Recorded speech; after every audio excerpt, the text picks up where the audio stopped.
Logistic regression basically एक classification type machine learning को solve करने के लिए इस्तेमाल करते हैं। क्लासिफिकेशन जैसे मैंने आपको पहले भी बता चुका हूँ, अगर कोई स्टूडेंट भूल गए तो कि आपके पास जो डेटा होगा इसमें जो एट्रीब्यूट्स आपको दिए जाएंगे, जो भी एट्रीब्यूट्स हैं, एट्रीब्यूट 1, एट्रीब्यूट 2, एट्रीब्यूट 3, लेकिन जो टारगेट क्लास होगी इस टारगेट क्लास का कैटेगोरिकल होना ज़रूरी है। तो हम उसको कहते हैं कि ये क्लासिफिकेशन टाइप डेटा है। क्लासिफिकेशन टाइप डेटा का मतलब ये, कैटेगरिकल का मतलब ये है कि अगर हम इनिशियली इसको 2 क्लास कंसीडर करें तो 2 क्लास की वजह से होगा ये कि इसके अंदर 2 टारगेट क्लासेस होंगी। कोई भी एट्रीब्यूट होगा तो उसके बेसिस पे इसकी 2 टारगेट क्लासेस होंगी।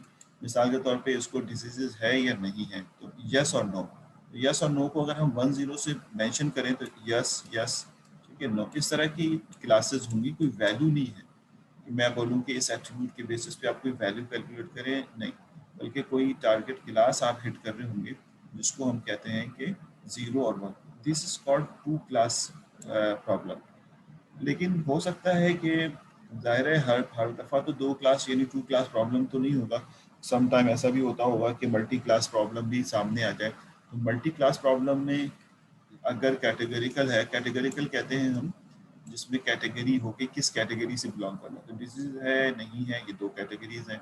अगर मल्टी क्लास होगा तो सिर्फ फर्क ये आएगा कि जो टारगेट क्लास है, अगर ये आपका एट्रीब्यूट 1 है, ये एट्रीब्यूट 2 है, तो इसके बेसिस पे मिसाल के तौर पे अगर ये 0 है और ये इसके बेसिस पे अगर ये 2 है, इसके बेसिस पे अगर ये 1 है और इसके बेसिस पे अगर ये 0 है, तो 3 डिफरेंट आपके पास कैटेगरीज होंगी जिसको आप कहेंगे कि ये टारगेट क्लास। तो अब ये मल्टी क्लास की कैटेगरी में चला जाएगा। जैसे 0 एक कैटेगरी है, 1 एक कैटेगरी है, 2 एक कैटेगरी। अब ये कुछ भी हो सकते हैं, हमने तो उसको न्यूमेरिक कर दिया, लेकिन ये एक्चुअल में हो सकता है कि ये किसी कलर को मेंशन कर रहा हो कि ये एट्रीब्यूट है, उसका कलर येलो होगा, इसका कलर ग्रीन होगा, इसका कलर रेड होगा, व्हाटएवर। तो अगर हमारे पास कलर की 3 कैटेगरीज हैं, या कोई खुदा न खासा कोई कैंसर की प्रिडिक्शन है, तो इसको स्किन कैंसर है या ब्लड कैंसर है, व्हाटएवर जो भी कैंसर है, तो इस तरह से फिर इसकी टारगेट क्लास जो है वो ज़्यादा हो जाती है। जब टारगेट क्लास ज़्यादा हो तो इसको हम मल्टी क्लास प्रॉब्लम कहते हैं। यानी अगर ये टारगेट क्लास में मोर देन 2 क्लासेस हैं, मोर देन 2 क्लासेस, तो इसको हम कहते हैं ये है मल्टी क्लास प्रॉब्लम, ठीक है। लेकिन अगर अगर आपके पास 2 क्लास ही हो तो उस सूरत में इसको हम बाइनरी क्लास प्रॉब्लम कहते हैं। 2 क्लास प्रॉब्लम, ये binary class problem. If target class, if 2 classes, तो इसको कहते हैं बाइनरी और 2 क्लास प्रॉब्लम,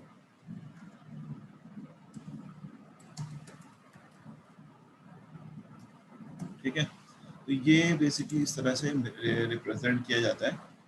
अब जाहिर है हमें अपने आप को पहले तो ये सोचना है कि क्योंकि पिछला वाला जो टॉपिक था वो रिग्रेशन बेस्ड था, उसकी प्रॉब्लम ही रिग्रेशन थी। अब हमारे पास जो प्रॉब्लम है वो है क्लासिफिकेशन टाइप प्रॉब्लम। अब सम टाइम ऐसा होता है, बल्कि अक्सरियत ऐसा होता है कि एक ही एल्गोरिथम जो है वो दोनों को कैटर करने के लिए इस्तेमाल किया जा सकता है। यानी आप कहें कि मैं 2 अलग अलग एल्गोरिथम बना रहा हूँ, एक से लीनियर रिग्रेशन को सॉल्व कर रहा हूँ, एक से जो है वो क्लासिफिकेशन टाइप प्रॉब्लम सॉल्व कर रहा हूँ। लेकिन आगे हम जब पढ़ेंगे इसके बाद के जो टॉपिक्स हैं उसमें एक ही एल्गो दोनों टाइप के प्रॉब्लम को सॉल्व करेगा। यानी वो रिग्रेशन टाइप के, जैसे नाम ले लेता हूँ मैं, डिसीजन ट्री है, वो क्लासिफिकेशन के लिए भी इस्तेमाल किया जाता है और रिग्रेशन के लिए भी इस्तेमाल किया जाता है। तो वो दोनों टाइप की प्रॉब्लम को हैंडल कर लेता है। लेकिन यहाँ पर हमने कहा कि मशीन लर्निंग में जो ये वाला लॉजिस्टिक रिग्रेशन है, ये स्पेसिफिकली क्लासिफिकेशन टाइप के लिए है। इसमें जो कॉस्ट फंक्शन इस्तेमाल होता है वो क्लासिफिकेशन टाइप के लिए इस्तेमाल होता है। जाहिर है जब कॉस्ट फंक्शन की एडजस्टमेंट ही हम इस तरह कर देते हैं कि वो क्लासिफिकेशन टाइप प्रॉब्लम को हैंडल करे, तो लिहाजा रिग्रेशन टाइप की प्रॉब्लम को हैंडल करने कर तो दे, लेकिन रिजल्ट्स जो है वो रिक्वायर्ड नहीं आएगा जो हमारे पास रिजल्ट चाहिए। तो ये तो एक बात थी कि आपको पहले से बता दिया है कि अब now we are moving to regression classification type problem. एक तो ये बात बतानी थी, और उसके लिए जो मेथड अभी हमने चूज किया वो है लीनियर मेथड, जिसको हम कहते हैं लॉजिस्टिक रिग्रेशन। लॉजिस्टिक रिग्रेशन एक लीनियर यानी लीनियर मॉडल बनाएगा, उसके बेसिस पे आप इस पे काम करेंगे। अगर मैं इसमें आपको डेटा शो करूं, कभी ऐसा हो कि जैसे लॉजिस्टिक रिग्रेशन में आप कह रहे हैं, तो मैं इसकी वैसे तो डेटा इस तरह ही होगा, यानी आपको डेटा दिया जाएगा कि जिस तरह की फॉर्मेशन आपके पास होगी, लेकिन हम लोग क्या एज्यूम करते हैं, यानी इस तरह की फॉर्मेशन कोई डेटा, जैसे रिग्रेशन में देखा था आपने, अगर ये एक सिंगल वेरिएबल है एक्स का और ये इसके अगेंस्ट में वाई इसकी टारगेट क्लास है, तो अगर हम टारगेट क्लास के हिसाब से उसको डिज़ाइन करते हैं तो ये फिर इस तरह डिज़ाइन नहीं होगा। ठीक है, टारगेट क्लास के हिसाब से अगर डिज़ाइन करें तो ऐसे डिज़ाइन नहीं होगा। क्या मतलब हो रहा है, ये क्या कहना चाह रहा हूँ मैं, कि अगर आपके पास लेट्स सपोज सिंगल वेरिएबल है यानी एक्स ओनली, और इसके अगेंस्ट में एक टारगेट क्लास है Y only, this is called target class Y only, तो इसकी जो प्रेजेंटेशन ऑफ डेटा है वो अगर सिंगल सिंगल बेस पे, तो इस तरह से प्रेजेंटेशन नहीं होगी। इसकी प्रेजेंटेशन ये तो वो है कि इसके ऊपर इसकी वैल्यू ये थी, इसके ऊपर इसकी वैल्यू ये थी, इसके ऊपर इसकी वैल्यू ये थी, ये एक्स पे डिफरेंट वैल्यूज आपने निकाला। लेकिन डेफिनेटली जब हम इस पे कैटेगरिकल की बात करेंगे तो इस तरह रिजल्ट नहीं होगा। यानी मिसाल के तौर पर हम यहाँ कहते हैं कि टू पे रिजल्ट, अब क्योंकि ये सॉरी टू पे रिजल्ट, अब क्योंकि हम ये कह रहे हैं कि ये टारगेट क्लास है और कैटेगरिकल है, या तो ये जीरो होगा या वन होगा। अगर टू क्लास है तो हम कहते हैं जीरो, और मिसाल के तौर पर एक्स की किसी वैल्यू 5 पे इसका रिजल्ट क्या होगा, हम सपोज कर लेते हैं 1। इसकी वैल्यू 7 पे क्या होगा, हम एज्यूम कर लेते हैं 1। इसकी वैल्यू जो है वो 8 पे क्या होगा, हम एज्यूम कर लेते हैं 0। अब इसकी जो टारगेट क्लास है इज नॉट अ नंबर्स, यानी नंबर से मुराद है डेसिमल नंबर्स नहीं हो सकते, बल्कि ये किसी किस्म की कैटेगरी में बिलोंग करें, और ये डेफिनेट है कि या तो जीरो रिजल्ट होगा या वन रिजल्ट होगा, ये बात तो तय हो गई।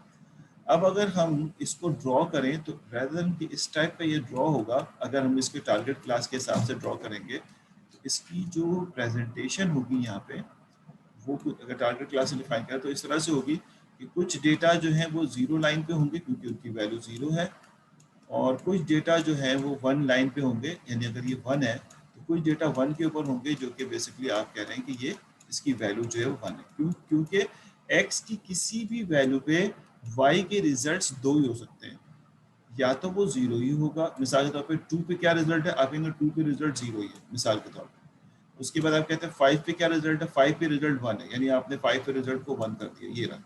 फिर सेवन पे क्या रिजल्ट, सेवन पे रिजल्ट भी वन है, तो आपने सेवन पे रिजल्ट वन कर दिया। फिर एट पे रिजल्ट क्या, एट पे रिजल्ट जीरो, आपने जीरो कर दिया। तो कुछ इस तरह की सिचुएशन होगी कि रिजल्ट या तो वन पे लाई कर रहा होगा, या रिजल्ट जो है वो आपके पास जीरो पे लाई कर, अगर टू क्लास प्रॉब्लम है तो। ठीक है, चलो भाई एक मिनट सवाल पढ़ता हूँ। अच्छा जनाब, तो ये हमारे पास जो है वो आपके पास इस तरह की प्रेजेंटेशन होगी, यानी एक बड़ा इंपॉर्टेंट फैक्टर है कि जब आपके पास किसी को आप with respect to target class बना रहे होंगे तो उसके पास ये दो ऑप्शंस जो हैं वो एग्जिस्ट करेंगे। अब हम अगर आगे देखें तो इस टाइप की प्रेजेंटेशन में मैं अगर फिर यही सोचूं कि मैं इसको लीनियर रिग्रेशन जैसा ही एक लाइन इस पर ड्रॉ कर देता हूं और लीनियर रिग्रेशन से ही वैल्यू निकालता हूं, तो फिर तो वैल्यू हमारे पास वैसे नहीं आ सकेगी जो रिक्वायर्ड है। तो इसलिए अब इसको आगे हम इसके मसाइल भी पढ़ लेते हैं जो स्लाइड्स में लिखे हुए हैं। ये सारी वही बात लिखी जो भी हमने कहा था कि in the classification the output value is discrete value in logistic regression to develop an algorithm to determine what class a new input should fall into, किस क्लास में हमारा न्यू डेटा फॉल करेगा।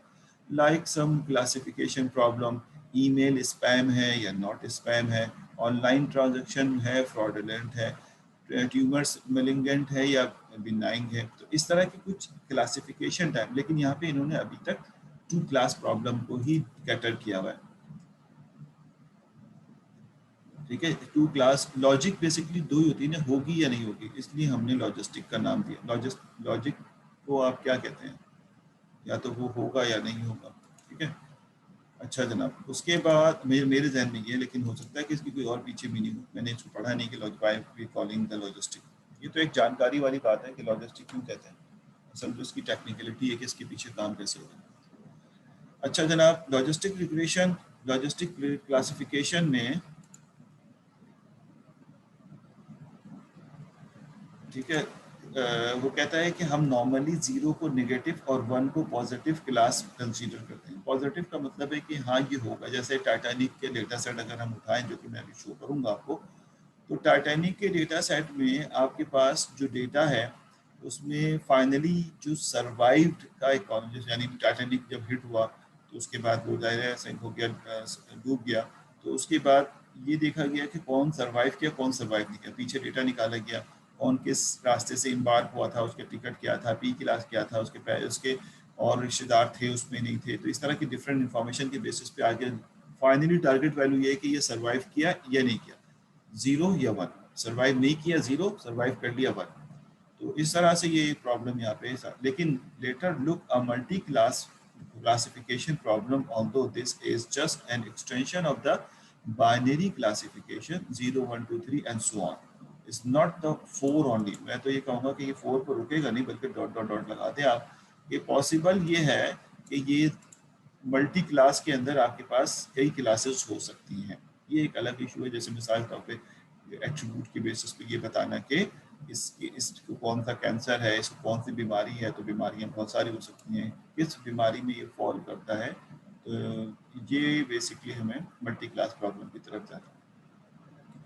अब अगर हम आगे देखें तो मैंने जैसे अभी आपको डायग्राम शो किया था, तो ये एक लॉजिस्टिक रिग्रेशन में वो कहना ही चाह रहा है इस डायग्राम और इसके आगे की 3-4 स्लाइड्स में वो ये बताना चाह रहा है कि अगर हम अपने लॉजिस्टिक रिग्रेशन में ही लीनियर रिग्रेशन वाला मेथड इस्तेमाल करने की कोशिश करें, यानी हम अपने इन पॉइंट्स को इस्तेमाल करके बेस्ट फिट कर्व बनाएं, तो इश्यूज क्या आएंगे और हमें क्या परेशानियां जो है वो फेस होंगी। तो ये कहता है कि जब हम इस तरह के जो डेटा होता है जिसमें आपके पास मिसाल के तौर पे अभी हमने टारगेट किया हुआ है 2 क्लासेस टारगेट की हुई हैं, तो इसमें अगर हम वैल्यू कैलकुलेट करते हैं लीनियर रिग्रेशन के थ्रू, अगर आपको याद होगा क्योंकि अभी मैंने क्विज का कहा तो आप थोड़ा पढ़ के तो आए होंगे, तो एक लाइन हम ड्रॉ करते हैं जो बेस्ट फिट लाइन होती है इन डेटा सेट के रिगार्डिंग जो डेटा सेट दिया है।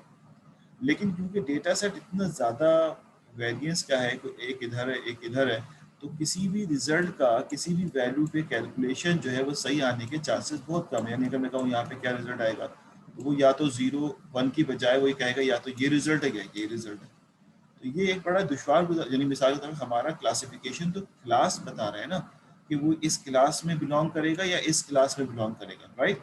अब मैं कहता हूँ कि ये एक डेटा है, टेस्ट डेटा है, इस टेस्ट डेटा की वैल्यू क्या हो, किस क्लास में होगा, वो यहाँ से इस लाइन से प्रिडिक्ट करेगा कि भाई वो यहाँ पर लाई कर रहा है, तो ये तो किसी भी क्लास में बिलोंग नहीं कर रहा। इस वाले के बारे में पूछूंगा तो वह किसी भी क्लास से बिलोंग नहीं कर रहा।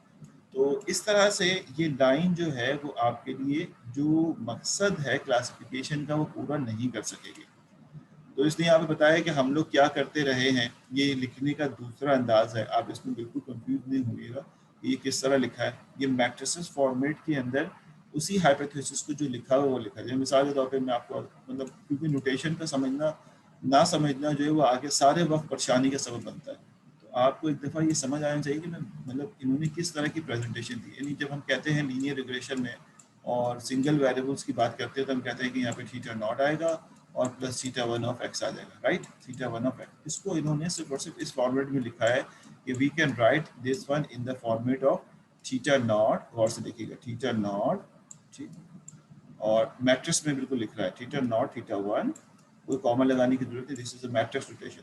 अगर हमने अपनी क्लासेस में मैट्रिक्स को इस तरह से डिस्कस किया है तो ओ लेवल्स की बुक में मैट्रिक्स नोटेशन स्मॉल ब्रैकेट से शो किया जाता है, तो ये भी मैट्रिक्स की ही नोटेशन है, स्मॉल ब्रैकेट के जो आप कर रहे हैं। यानी अगर मैं इसको ऐसे शो करूँ रेदर देन ऐसे शो कर दूँ तो ये भी मैट्रिक्स की नोटेशन है। तो ये एक मैट्रिक्स में मैंने इसको रख लिया और साथ में इसको मल्टीप्लाई कर दिया 1x से।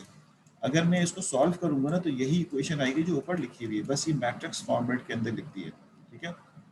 अब क्या है कि इसको जब मैं मल्टीप्लाई करूंगा तो ये 1 से मल्टीप्लाई होगा 1 हो जाएगा, और फिर ये जो है यानी ज़ाहिर है इस तरह से मल्टीप्लाई होता है ना कि आप कहते हैं कि ये इसको इससे मल्टीप्लाई करते हैं, इसके इस एलिमेंट को इस एलिमेंट से मल्टीप्लाई, तो थीटा नॉट को 1 से करेंगे थीटा नॉट, और थीटा 1 को x से करेंगे तो प्लस के साथ थीटा 1 एफ एक्स, यही दोबारा हासिल हो जाएगा।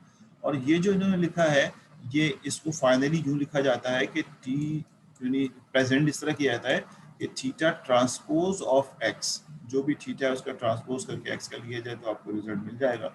तो these are the presentation only. अब इसमें कंफ्यूज ना होइएगा कि भाई ये कौन सी तरीका है। तो अगर मैं लिखता हूँ या कभी आपको लिखा हुआ मिले कि थीटा ट्रांसपोज ऑफ एक्स, इसका मतलब है कि हम इसी हाइपोथेसिस की बात कर रहे हैं जो यहाँ पे लिखा हुआ है ये वाला, ठीक है।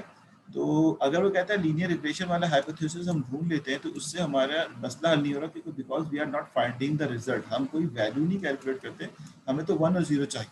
तो अगर इस जगह पे कोई रिजल्ट हासिल करें तो वो कंफ्यूज रहेगा कि मैं इसको इस वाली क्लास में लेके जाऊं या इसको इस क्लास में लेके जाऊं। और इंटरेस्टिंग बात मैं आपको बताऊं, अगर सारा मिटा दिया मैं मिटा दूं, तो अगर कोई रिजल्ट यहाँ पर मौजूद है यहाँ पर, तो वो तो आपके रेंज से भी बाहर चला जाएगा। यानी आपका रिजल्ट तो सिर्फ 0 और 1 हो सकता है ना, लेकिन ये रिजल्ट अगर लाइन को मैं आगे करूँ तो यहाँ हिट करेगा वो। अगर टेस्ट डेटा आपको दिया हुआ यहाँ पे, तो वो रिजल्ट तो आपको 1 से भी ऊपर की वैल्यू आपको दे देगा।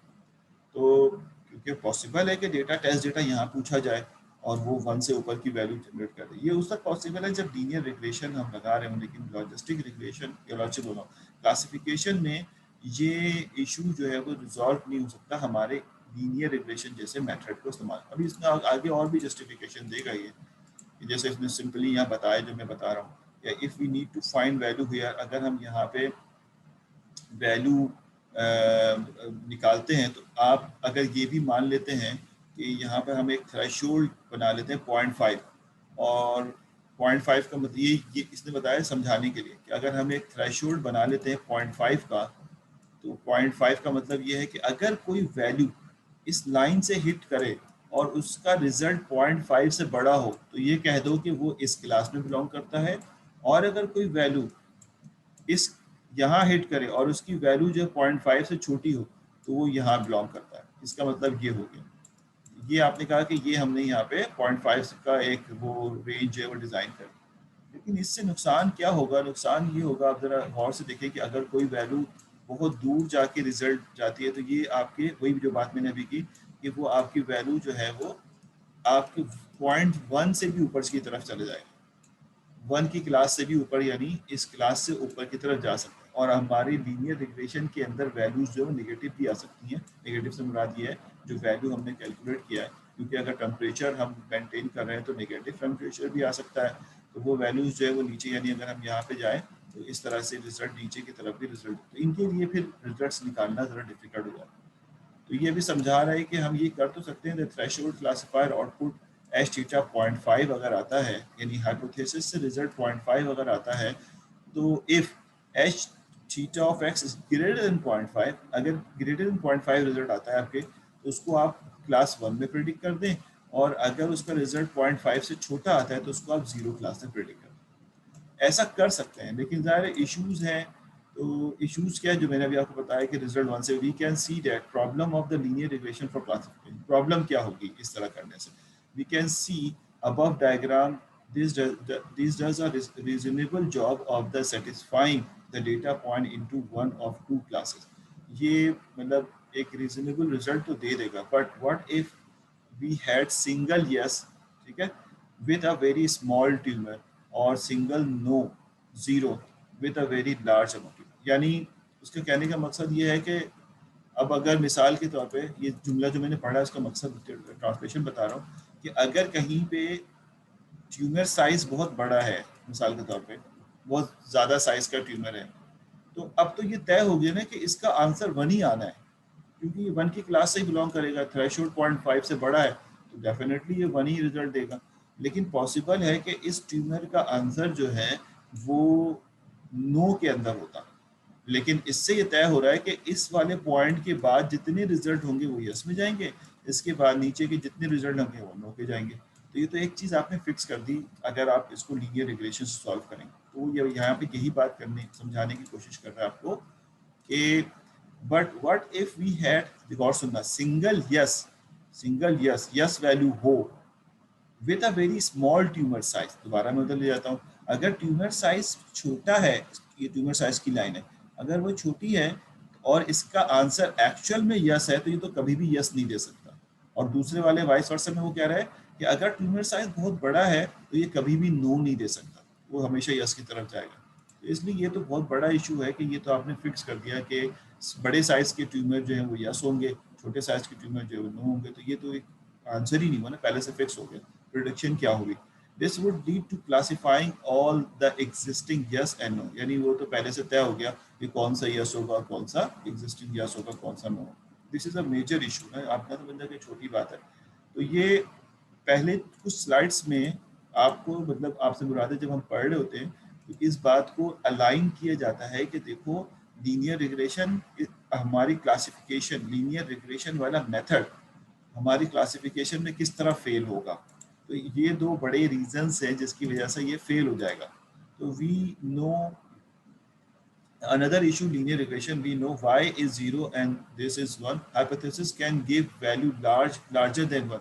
ये इशू भी मैंने आपको समझा दिया था कि अगर हमारी वैल्यू 1 से बड़ा रिजल्ट दे या लेस देन रिजल्ट दे, ये बात मैंने कब बताई थी, जब मैंने आपसे कहा था कि हो सकता है कि आप 1 को क्रॉस कर दें, वो कि उसको भी हम हैंडल कर सकते हैं, लेकिन फिर वो फिक्स हो जाएगा ना कि ऐसी वैल्यू जो कि बहुत दूर हो, जिसका ट्यूमर साइज बहुत ज़्यादा हो, तो वो तो 1 से भी दूर चला जाएगा, 1 से ऊपर चले। तो आप सोच रहे हो सर फिर क्या करें, इसको भी आप 1 कैटेगरी में डाल दें। जब आप 0.5 से बड़ी वैल्यू को 0.5 और 0 के दरमियान जो वैल्यू आ रही है उसको 1 कैटेगरी में डाल रहे हैं, तो फिर जो 1 से बड़ी आ रही है उसको भी 1 कैटेगरी में डाल दें। तो फिर सवाल वही रेज हो जाएगा कि जो बहुत लार्ज डेटा है वो भी हमेशा हमेशा यानी जो बहुत लार्ज साइज का ट्यूमर है वो भी हमेशा 1 कैटेगरी में जाके फॉल कर जाएगा।